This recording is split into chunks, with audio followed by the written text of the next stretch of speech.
और अहम खबर देंगे आपको, Jameel Ahmed governor State Bank तैनात कर दिए गए। वजारत खजाना ने नोटिफिकेशन जारी कर दिया। जमील अहमद को 5 साल के लिए गवर्नर स्टेट बैंक तैनात किया गया है। Jameel Ahmed deputy governor State Bank भी रह चुके हैं। 25 अक्टूबर 2018 को 3 साल के लिए डिप्टी गवर्नर तैनात किया गया था। खबर की मजीद तफसीलात बताएंगे, हमारे साथ मौजूद है हमारे नुमाइंदे उमर हयात। जी उमर, बताइएगा। जी बिल्कुल, साबिक deputy governor State Bank Jameel Ahmed को गवर्नर स्टेट बैंक तैनात कर दिया गया है और वजारत खजाना ने नए गवर्नर की जो तैनाती है उसका नोटिफिकेशन भी जारी कर दिया है।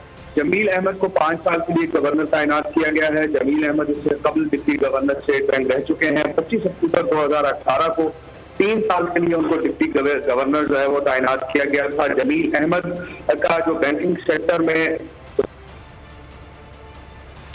जी बहुत शुक्रिया उमर हयात, हमें अपडेट कर रहे थे। जमील अहमद को तैनाती कर दी गई है, जिस हवाले से उनका नोटिफिकेशन भी जारी कर दिया गया है।